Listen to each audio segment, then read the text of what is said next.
l'avons voulu ouvert, nous l'avons voulu ancré sur le terrain, nous l'avons voulu aussi le plus proche possible de nos concitoyens. Même si les sujets que l'on va évoquer tous ensemble sont des sujets qui peuvent vous sembler parfois un peu complexes, un peu ardus, mais ô combien prometteurs, parce que nous sommes quasiment entre nous, presque entre spécialistes. Nous aurions pu, effectivement, nous prendre une salle à l'université, effectivement. Et c'est quelque chose, de toute manière, qui demande à être réfléchi pour l'avenir. Mais gageons que cette première initiative, ces premières rencontres, qui vont se prolonger sur 3 journées, vont amener de plus en plus nos concitoyens à nous rejoindre, parce que de toute manière, on ne va pas résoudre tous nos problèmes aujourd'hui. C'est une première réflexion. Alors, de quoi s'agit-il? Bon, d'abord, je me présente, donc je suis votre serviteur Ahmed El-Bari. Je suis natif de cette ville et je vis en France depuis 1970. Aujourd'hui, alors je vais essayer, parce que parmi nous, il y a des gens qui ne sont pas forcément francophones, voire même anglophones parfois, et on essaiera de jongler. C'est-à-dire, toute la problématique est posée ici, vous verrez pourquoi. Nous sommes au carrefour, nous sommes dans une ville, je disais, moi-même, je suis parti à l'étranger, et aujourd'hui, j'observe qu'il y a de plus en plus de jeunes qui partent. C'est une ville qui se dépeuple. On entendait quelqu'un nous faire un récit de la situation de cette ville, un récit qui nous est paru authentique, sincère, authentique, émouvant. Quelqu'un nous dit, cette ville se dépeuple, les jeunes partent. Et de l'autre côté, nous sommes aussi spectateurs, nous voyons effectivement les jeunes arriver de l'autre côté. La moitié d'ailleurs, en partant d'ici, n'arrive pas de l'autre côté. Et nous-mêmes, nous faisons partie d'une vague qui était déjà partie. Nos parents sont déjà partis, nos grands-parents, jusqu'où on va s'arrêter, jusqu'où va s'arrêter le processus, sans que les principaux intéressés ne se posent la question de savoir, y a-t-il un moyen de faire en sorte plutôt d'avoir un regard centré sur ce côté cible de la Méditerranée, pour donner un peu plus d'espoir à nos jeunes, pour donner un peu plus de perspectives, de projets et d'avenir pour nos jeunes. Parce que autant on ne peut pas incriminer nos jeunes, on ne peut pas incriminer personne qui veut partir. Chacun, je pense qu'on vit, et vous êtes tous là représentatifs de ce qu'on pourrait appeler le village, le monde devenu un village. Là, nous ne sommes plus dans cette situation. Nous avons atteint un tel degré qui fait qu'on est en situation de fuite.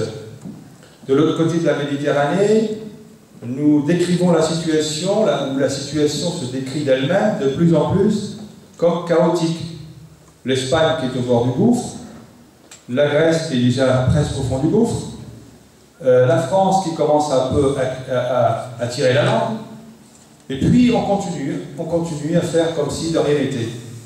Alors, nous sommes à notre juste niveau, des professionnels, des universitaires, des gens de l'immigration, mais des gens qui sont restés ici, avec l'aide des autorités locales, avec l'aide des gens, des citoyens, des concitoyens, des gens de l'immigration, des gens ici, nous entamons une réflexion autour de la thématique de la prise de responsabilité locale, autour de la gouvernance, on va développer cela tout à l'heure, autour de la prise de la responsabilisation. Comment, dans quelle mesure est-ce que les acteurs locaux peuvent-ils engager une réflexion, créer une dynamique autour du développement durable, autour de mise en œuvre de perspectives et d'espoir pour nos jeunes. Comment impliquer, comment responsabiliser les acteurs. Enfin, il y a ça grisouille, non? C'est quoi qui fait ça? Et en ce qui nous concerne, nous avons centré nos rencontres aujourd'hui autour de la thématique du développement du tourisme durable. Et d'autres thématiques vont venir. Nous avons intégré une initiative qui a été initiée par une association franco-tunisienne, c'est l'association Yunga Solidaire, qui représente des gens de l'immigration, mais des gens d'ici aussi, et qui crée, en fait, qui représente une dynamique qui a été très mise en avant, initiée mais développée par la suite, surtout après la période révolutionnaire, après la révolution en Tunisie et puis dans les autres pays. Et nous avons donc profité de cette occasion pour vous présenter une réflexion autour de ce que pourrait être à terme une activité génératrice de développement économique, génératrice de progrès. Nous n'avons pas de pétrole, mais nous avons des idées, disait le slogan de l'autre côté de la Méditerranée. Nous aussi, pareillement. Nous n'avons pas de pétrole ici, mais nous avons non seulement des idées, mais nous avons ici un potentiel qui peut être source demain de progrès et de développement. Et ce potentiel, c'est notre patrimoine, c'est notre histoire, Torah, notre culture, notre héritage commun. Et cet héritage, il se trouve que cet héritage peut être aussi partagé avec d'autres mondes, d'autres personnes, d'autres civilisations, qui peut être source de partage et de rapprochement entre les peuples. Et nous avons donc mis en œuvre, les uns et les autres, des réflexions autour de ce que pourrait être demain mis en place une activité autour du tourisme durable et culturel. Et nous avons donc entamé une démarche, dans ce cadre, d'échange, de réflexion avec les universitaires ici présents. Vous avez ici présents qui vont intervenir, des universitaires qui sont d'Oran, en Algérie, de Libye, d'Écosse, j'allais dire d'Écosse, non, surtout pas, Pays de Galles, de Pays de Galles. Nous avons également des universitaires du Canada, du Québec, de Suisse, etc. Ce sont des gens que l'on rencontre lors des colloques.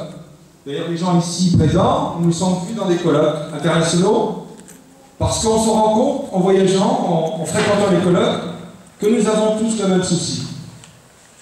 Que l'on vienne de Libye, d'Algérie, du Maroc, vous avez ici présent un compatriote marocain, mais pas seulement. Vous avez aussi un collègue français, etc.